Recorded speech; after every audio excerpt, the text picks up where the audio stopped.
Lakers now down 2-0 in the Western Conference Finals. They led for most of this game through three quarters, but Denver delivers a knockout punch in the fourth. They started that fourth in the first 6 minutes, guys. They went 7 of 11 from three.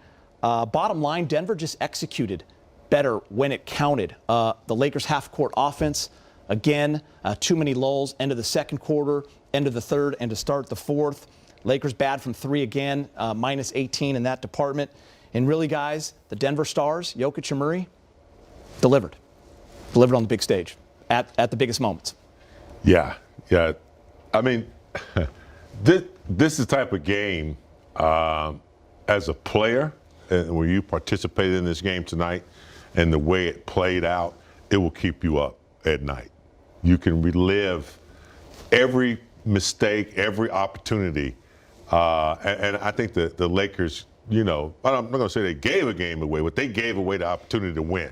They gave away the opportunity. Had an 11-point lead. They had Murray under control until he got hot. I understand that. But, yeah, this is the type of game that they'll look back at and say, man.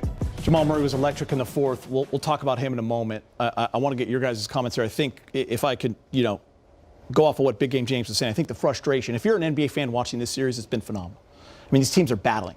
It's an absolute war. But the Lakers had the recipe to win this game. Yes. They were playing well enough to win this game. I think that's what's frustrating for us and for them. And right, they had a chance to steal. Yeah, come back 1-1. For me, it comes down to execution. If you watch Denver, and if you look back at the history of teams who've won the championship, they have go-to plays. They have the plays that they have a lot of confidence in. And you can see Denver ran that same pick and roll with Murray like 6 or 7 times. Yeah. He was a hot guy, and rightly so they went to him. Even the last game, they used Jokic in that cross screen, went to him on the side. There's so many things like that. I don't think you ever see the Lakers run the same play twice unless it's LeBron ISO'd at top. Mm-hmm. They always go to something else. Like, we used to say milk a play until they stop it. And Denver is a really good team at milking the play until you stop it. When Murray got hot, you know what they did? Everybody got out of Murray's way and said, yo, come off that screen until you can get a score. We as a team, sometimes we don't do that. We'll run another play. We'll run some trick play. Or we take a bad shot because I haven't had a shot. And that's what you got to understand in the playoffs. I say it all the time. The shots that LeBron took at the top, that's a good shot during the regular season. But during the playoffs, that's a poor shot. I know it's LeBron James, and everybody said he has the right, but no, you should be smart enough to know you got to take great shots, especially on the road. You come down, you pass the ball, you move, and especially when you've been going downhill, getting to the rack, getting free throws, stick what works. Denver is sticking with what works. We have to do that. Going yes, downhill. Just do that, and that's one of the things that, me as a coach, I know LeBron's the greatest player, one of the greatest players, but you have to point that out to him. Like you were 0 for 5 or 0 for 9 in the series right now? 0 for 10 in the series. Yeah, go to the rack. Go to the rack. Get easy buckets because that's what works for you. It's disappointing in so many ways. I mean, remember when Lonnie Walker helped the Lakers win that Game 4 against Golden State? I thought this was Rui Hachimura's time to be that guy off the bench, to be a big difference maker. He made his first 8 shots. But the Laker offense really fell apart in that second half, James. Austin Reeves hit a 3 a minute into the third quarter. Their next 3 didn't come until 5 minutes left in the game. They just stopped making threes. It's that simple as far as one of the main reasons why their offense bogged down.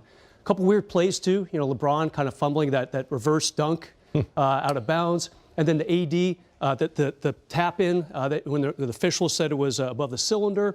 Some weird plays. Yeah, in that first half there.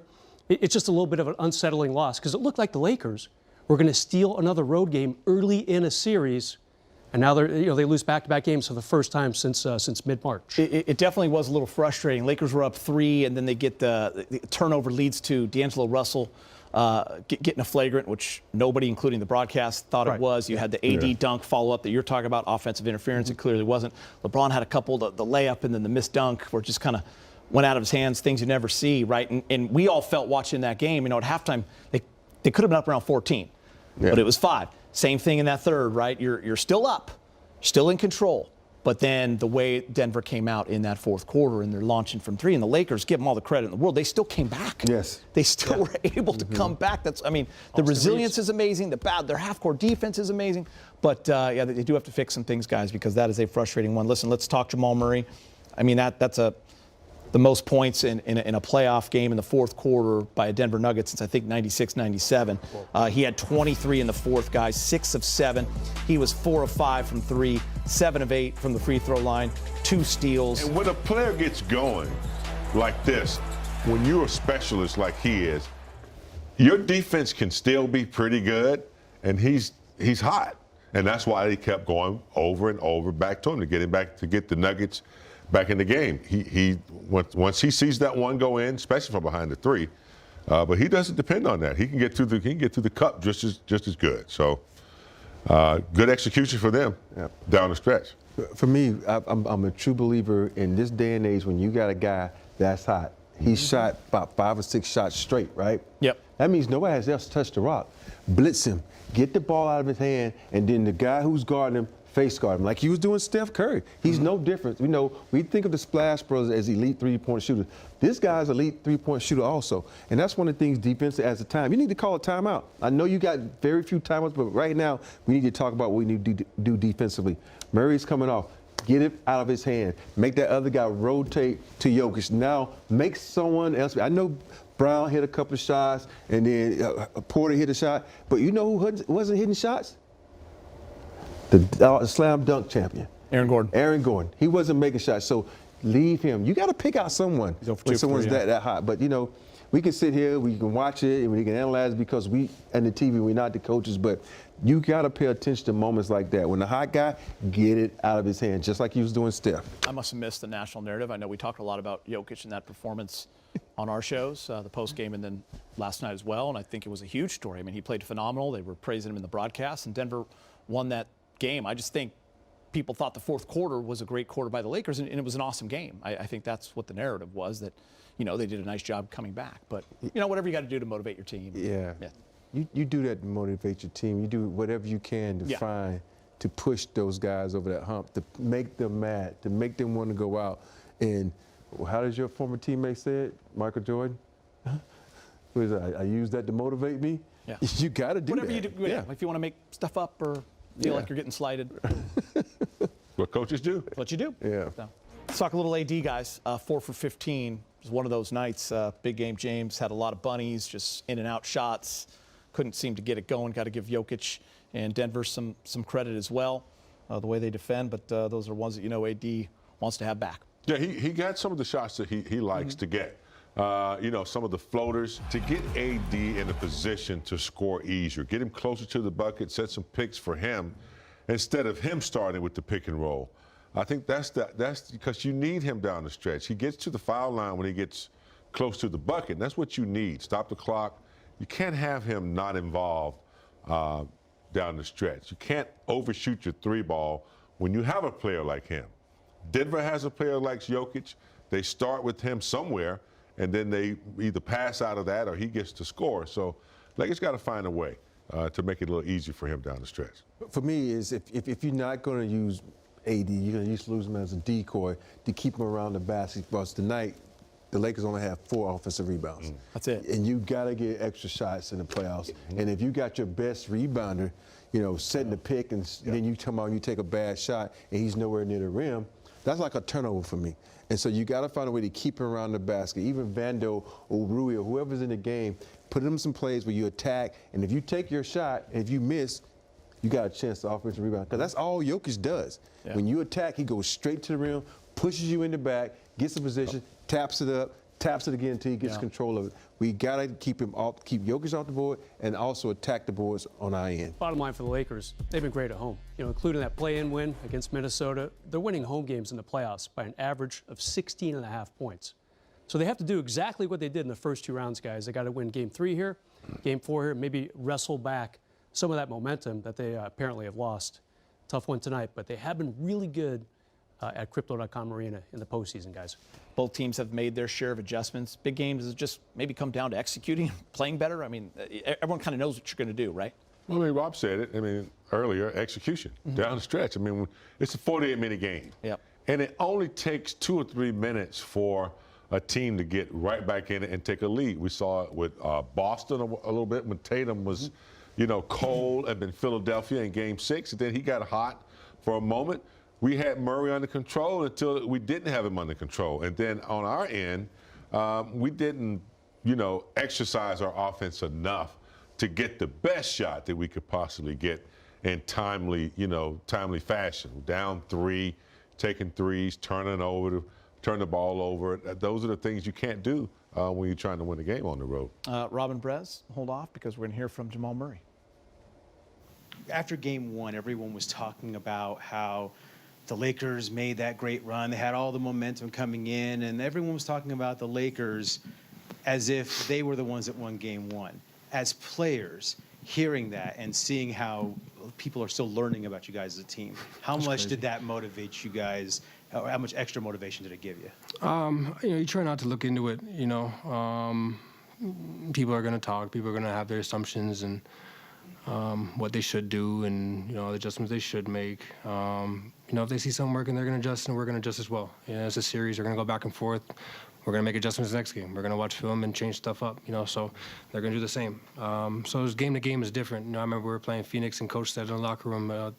One game was 1-something, and then the other one was 97-87. So every game is going to be a little different. You just got to commit to it. And if it's a defense game, then you got to lock down and play defense, make timely shots. And the outside noise is the outside noise. We're the Denver Nuggets. We're used to that. We used to, even when we win, they talk about the other team. We beat the Clippers in the bubble. They talk about the other team. Same old. It just fuels us a little more, and it'll be sweeter when we win the chip. Jamal. I'm going to answer that reporter's question for him. That whatever media was talking about, that had nothing to do with this game. That's not going to help you make a 3, miss a 3, play defense, rebound. Hey, you talk about what's going to make the narrative. What he just said, it's going to be sweeter when we win the chip. Yeah. So, bulletin board material. Denver is up 2-0 in the Western Conference Finals for the first time in team history. And it seemed like the Lakers were in a good spot, right? But Denver kept hanging on, and then Jamal Murray. That fourth quarter was something else, Zeke. Yeah, he was. And before the game, we talked about, the Lakers was going to have to stop one of the two, Jokic or Murray. And for a while, they had Murray pretty bottled up. And then the explosion happened. And, once he got going in the fourth quarter and started making shots, his confidence came back. Coach Malone, did a good job on the bench talking him through those rough moments, talking him through those moments that, hey, I believe in you. Not only do I believe in you, but you're not making shots right now. It's about playing defense. And then he played him the whole second half, right? Most coaches, they see a player struggling, and as opposed to helping him with his confidence, they may pull that player thinking that they're helping him by sitting him on the bench. Coach Malone was like, no, you're going to work your way through this. I believe in you. And then Murray ignited. And when he ignited, game was over. Almost feels like he empowered him in that sense. Yeah, he did. Isaiah said it best. I mean, when you're struggling, obviously, your things are going through your mind. But when your coach said, I don't care if you miss shots, that feels pretty good. I'm going to take some shots. So, but I think more importantly, I'm going to go back and, I'm not questioning nothing Coach Ham is doing, but he was struggling. Vanderbilt was out there. Yeah. Went back to little guards, and I think that's where anytime you feel a big guy, no matter how much you shot the basketball, shooting over a big guy changes, your look at the rim. But, I mean, at sometimes I just think if a guy gets going like that, I'm doubling him. Yeah. I'm gonna make somebody else beat me. Nikola Jokic, another triple-double for him, the 7th This was a bad game. That's what you were saying. I was just going to get to that. For him, by his standards, yes, 23, 17, and 12. I'm glad you said that because I wasn't saying he had a bad game, but for his standards, he struggled. 9 for 21, 0 for 3, but he still has 17 rebounds, 12 assists, and 23 points. To me, that's scary when that's your bad game. Yeah, and this is your bad game, but what he does better than anybody playing right now, right? It's not about how I shoot and how I score. He helps you win the basketball game with his defending, with his rebounding, with his assisting.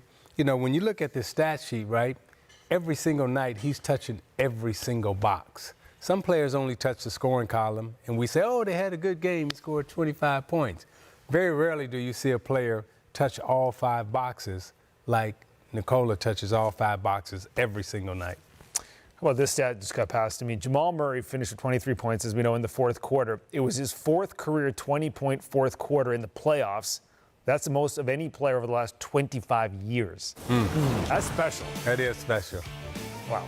I mean, to have 23 in this game is huge. Yeah, yeah.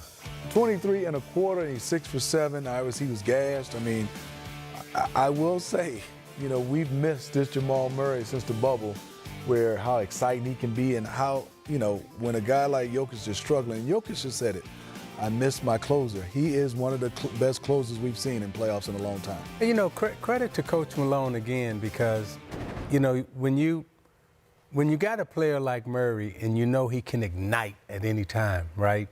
And I remember playing for Chuck, and this is when we got Dick Versace as our assistant coach, and we were playing in New Jersey, and I was struggling a little bit, and I came to the bench, and I overheard, you know, Dick Versace, the coach, you know, said to Chuck, hey, maybe we should take Isiah out, and he said, just wait, right? And I think Coach Malone said tonight, I'm sure somebody was saying, hey, we need to give Murray a wait, you know, give him, yeah. And he probably said, you know what, just wait. And then, you know, he ignited and game's over. All right, 5 players in double figures for the Denver Nuggets as they go up 2-0 in this series. Bruce Brown, 37 minutes. He was one of those players, 12 huge points off the bench, and Bruce joins us now. Congratulations on the win, Bruce. Thank you for taking some time for us.